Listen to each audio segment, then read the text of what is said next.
Hello everyone and welcome to our TBL, Twitch Battle League draft analysis. Now this is the second time I'm going to be doing one of these on the channel, so I'll go quickly through what this is. This is my, the New York Empoleon, my draft in the TBL. If you missed that, we streamed it live on my Twitch channel, twitch.tv/GoldoaDragon, links always in the description below, but streamed it live there on Saturday, and I'll be honest, I didn't have a plan.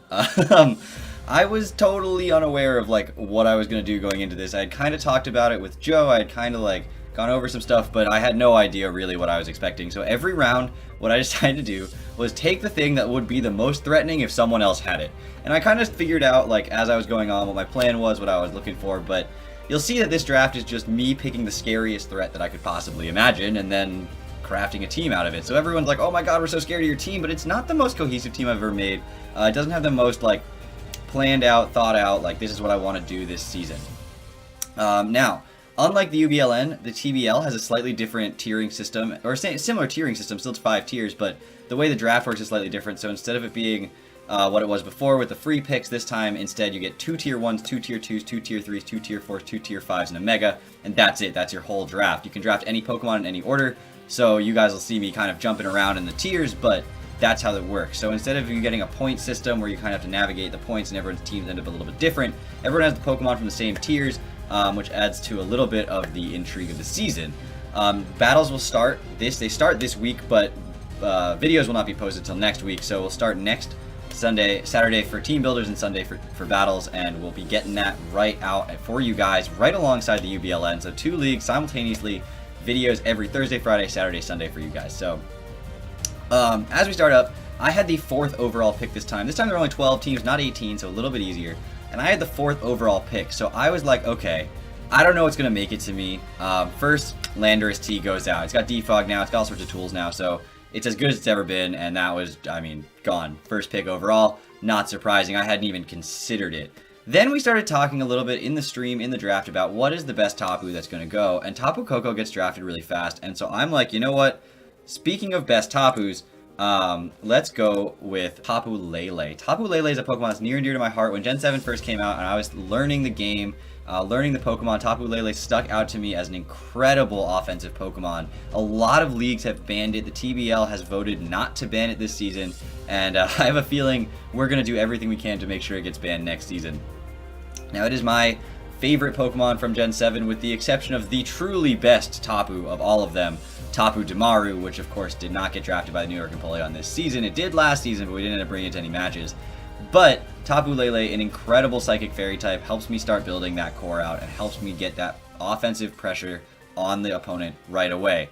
Now, speaking of offensive pressure, I had known kind of what I wanted my tier 1s to be. There's a couple of options, and depending on how it all fell out, I was going to be able to either draft this tier 1 first, Tapu Lele, just right off the bat, and then wait a little bit on my next one, or if it came back to me, I was just going to say, you know what? There's another big offensive threat I want in tier 1, and I want kyurem-black. I've never used this thing in my life. I have no idea what moves it gets aside from the ones that I've seen standard run on everyone's kyurem-blacks, but I personally have never actually touched one. So I'm really excited to use this on this season. I know it's absolutely monstrous, and putting Lele and Kyurem together as my dragon and fairy type made me so excited. Kyurem-black, obviously ice type, weak to rocks, weak to fighting, got to deal with some of those, but I was just like, you know what, this thing hits like a monster. Base 170 attack, base 120 special attack, this thing is special, mixed attacker, this thing's incredible. So I was like, okay, we're just going to get kyurem-black, get our tier 1s out of the way. I know last season I had a lot of success, made it all the way to the finals, didn't draft my tier 1s till the last 2 rounds of the draft. This season I went completely the opposite route, picked them back-to-back, first 2 rounds, and just wanted to get those out of the way. Now, at this point, I'm like, okay, I've picked my tier 1s, my tier 2s, I have to kind of figure out what I want to do with that tier. That tier's kind of bulky, that tier's kind of it's a mixed bag. You can do a couple different things with it. So I'm going to jump down all the way to tier 3 with my next pick and grab Jolteon. Jolteon, an incredible offensive pressure. It's base 130 speed. It's an incredibly fast electric type. Gives me that electric immunity, which is super nice, and can be run with all sorts of different items, tons of different moves, hidden powers up the wazoo. So this thing's really, really fun, and I've used Jolteon before, not in League format, but just in general in battling, and I love it. And I've wanted to draft it a lot of times, but it always gets drafted in like round 3 or 4, and I've never really felt like it was a round 3 or 4 pick. But this time, like I said, I just said next biggest threat that I see on the list, I'm going to pick it. And Jolteon was that Pokemon to me. I just said, okay, this thing's a threat. This thing is something people have to prepare for. And base 130 speed, it gives me that Volt Switch, Volt Turn Core that I'm starting to try to build out. So it actually is really, really good in League format. And so after that, I said, okay, grab my Jolteon, grab my Lele, grab my Ciarn Black. Missing that not Fairy Dragon Steel, but the Grass, Fire, Water core that I kind of want to start building out now. And I want to get some premier, one of those types. It could be Water, it could be Fire, it could be Grass. I want to grab one of those. Got my Fast Electric type. What am I going to grab? So I looked back to Tier 2 and I said, you know what? Let's take Entei. Entei is another one of those Pokemon I've personally never really used. I know what it does from watching other people's league battles. I know what it does because I just have to face one next week in the UBLN. But I've never actually used one myself, and this thing's terrifying. Base 100 speed, incredible Sacred Fire or Flare Blitz coverage for stab. It gets access to E-speed for priority, which obviously priority is not ironically priority on my team just because of Tapu Lele, but it is important coverage to have because I'm not necessarily going to bring Lele every week. So having that priority access, having the ability to revenge kill things with a Choice Bandit at E-speed is going to hit things like Truck. It gets Iron Head, it gets Bulldoze, it gets all sorts of fun things. It actually gets Stomping Tantrum now instead of just Bulldoze coverage. So a little bit better on the ground type coverage there. I'm really excited to use Entei this season. And now I'm looking at this, okay, I've got 2 Rock Weaknesses, nothing that resists, I've got nothing defensive. I'm just like, well, we're just grabbing offense. And at this point, I was like, okay, I want to go defensive. I do want to grab something defensive. But I saw something on the list, and like I said, my draft strategy this whole time was just take whatever the biggest threat remaining is. And so I said, okay, we haven't got our Mega yet. Last season, we went bulky with Mega Venusaur. We had that tank that just sat there and 8 hits all season. We saw great success with it. That thing got drafted right away, not surprisingly. I think it was the first Mega drafted this season, which is, again, same thing. Last season, I drafted it first as far as the Megas went. But this time, Mega Lopunny was still on the table. Now, we were struggling to get past that base 100 speed. Obviously, Jolteon got past it. Mega Lopunny will get me past that 130 speed even. But Mega Lopunny, a fighting type I was missing. I had a bit of a rock weakness. It did actually kind of help with that. Scrappy's an incredible ability. This thing hits like a truck. It's got Fake Out. It's got High Jump Kick. It's got Drain Punch. It's got Substitute and like all the punches coverage. It's got such an incredible move pool. If I want to run Heal Bell, if I want to run, I can't run Trick on this thing, but if I want to run Healing Wish, get such weird moves that I'm like, okay, this Mega Lopunny looks really, really fun to use. So we're going to try this out, see what kind of sets we can come up with for an incredibly fast, incredibly hard-hitting physical attacker. And then I was like, okay, we got to settle down now. We've got the offense. Now let's start building a team, because at this point we are halfway through the draft and I'm like, okay, I need a team, I need a core, I need to build Pokemon around this. I have nothing to get rid of hazards right now. I have no way of dealing with rocks, which I still have a problem with. I also don't have a steel type, a water type, a grass type. There's some stuff that I'm trying to figure out. Now you may have heard me say steel and water. Yes, for the first time in the history of the New York Empoleon, we made that mascot pick. We picked up Empoleon himself, the king of the penguins. We are ready to go. This thing's got defog, it resists rock, it's that water type I needed. It was so perfectly aligned with everything I was going for, and it gets access to priority Aqua Jet. It can be run with Defiant if I want to worry about sticky webs or something, or worry about my opponent's defog. It gets rocks and defog, which is an incredible thing for me because I had neither of those at this point. So I was like, okay, Empoleon makes so much sense with my team. I'm missing all of the stuff that it does, and it just perfectly fits with all of the other Pokemon. So easy choice for me there, just to grab Empoleon, which pairs super well with Jolteon. And if I'm worried about, someone going for a ground type attack, okay, well, that's a problem. And then I looked at it, I was like, oh, that's a problem, isn't it? Ground type attacks, oh, need a little bit of help there. So I dipped down, I dipped into tier 4, keeping that tier 2 available, and I said, okay, let's grab Weezing.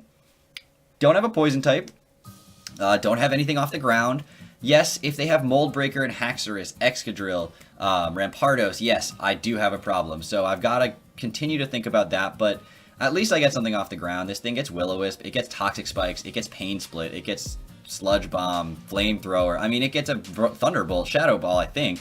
It gets such a weird variety of moves that I was like, okay, I love Weezing personally. I think it's a great Pokemon. I think it's incredibly underrated. It gives me that physically defensive wall that I was just like, I'm totally missing. Empoleon's more physically defensive than specially defensive, but Weezing's a bit better at what it does. So I was like, okay, let's grab Weezing, let's grab something off the ground, go from there. And at this point I said, okay, I've got Weezing, and I'm still kind of nervous about things that are going to break the mold and hit me with that ground type attack. So I'm going to need a flying type. And I still do want more hazard removal. I'm sitting there like, oh god, I really just don't have the hazard removal that I want right now. And Mandibuzz was still on the table, so I said, okay, let's take a look at Tier 2 Mandibuzz. I mean, Dark Flying type gets me off the ground completely. Another physically defensive Mon. Yes, it's got that weakness to Fairy. It shares that with Kyurem, but we've got Entei, we've got Empoleon, we've got Weezing, we've got ways to handle that Fairy weakness that we were starting to build. So I said, okay, let's grab Mandibuzz. I think this thing will put in a lot of work this season. Tailwind, Defog, Taunt, it gets, you know, some really cool moves for support, Foul Play, Knockoff, I mean, Brave Bird if I want to run offensive Mandibuzz, it gets Roost for reliable recovery, so I do have ways of making this thing work. I think there's a really good chance this Mandibuzz puts in a lot of work this season. I was excited to grab it in such a late round, and at this point you can see my team is kind of filling itself out. There's a couple of holes that I'm still trying to fill, but nothing is pressing right now. And so I said, I have about one pick to play around with here, and it's going to be in tier 4 or 5. It's going to be a low tier pick. What do we want to do with it? And at this point, I'm like, I don't have a ground type. And I want another thing off the ground, so let's grab Claydol. Claydol got that Levitate, get me off the ground again. It's a ground type, so it's not going to be weak to rocks. And it has Rapid Spin in case I don't want to defog one week. It also gets Stealth Rocks on its own, so Empoleon and Claydol can both set up rocks and remove hazards, which is super nice. This thing has access to Explosion. It can be physical or special. It can have access to Stab, Ground, and Psychic type attacks. Is not a bad combination. I was super stoked about grabbing this thing late on in the draft. And at this point, I'm like, okay, I really don't have that much I need to fill out on my team anymore. But I am still missing a grass type, so I was looking at, okay, do I want tier 4 grass type or tier 5 grass type? And a lot of the tier 4 grass types were taken, so I ended up just grabbing Claydol and saying, I'm comfortable with this Pokemon. It gives me access to another possible rocker, another Pokemon that can sit in there, a better special wall than I've been kind of grabbing. This thing, yes, it's another fighting weakness, and I did realize that I was having a bit of a problem with fighting weaknesses at this point, so I'm like, okay, I really do... I have my Fire, Water, Grass, I have my Steel Dragon Fairy, I have my Fast Electric type, I have my Flying type, I'm checking all the boxes off, I'm checking off all these things, I have the speed tiers, I have like all these different things, all the boxes are checked, and I just need to pick one more Pokemon, and I did notice a bit of a fighting type weakness coming about on this team, so I said, okay, I'm going to grab a Ghost type out of tier 4, and I'm going down the list, and I missed Cofagrigus. I just missed it. That would have been the Pokemon to fill out this team. I think that would have been incredible on this season's roster. But instead, I saw Spiritomb, and I said, you know what? Let's try out a Spiritomb. I haven't used Spiritomb in forever. It gets Will-O-Wisp, Toxic, Taunt. It gets its Infiltrator's an incredible ability. It's just such a weird Pokemon. Access to priority on both its stabs. So I said, you know what? Let's try out Spiritomb. Let's see how we do this season with it. And if I do need to make a trade or a free agent pickup, I need to make one. I kind of knew that was coming during the draft because I was like, I really have nothing prepared. And so we've filled out our team. We've made our roster. It's threatening. It's really fun looking. I'm really excited. We've got the offense. We've got the defense. We've got the weaknesses up the wazoo. I'm curious to see how people are going to team build against me in these first couple of weeks. But the big thing to say here is that the TBL is getting started, and your New York Empoleon are looking to get back to a championship and make it just that extra little bit further this time with this team right here. And I think that we have the personnel to do it. Anyway, thank you guys so much for watching. I will see you back here on week 1 of the TBL next weekend. Saturday for the team builders, Sunday for the battle against Playmaker, a brand new member of the TBL this season. And I'm really excited to face him. So thank you all for watching, and I will see you next time. Take care, everybody.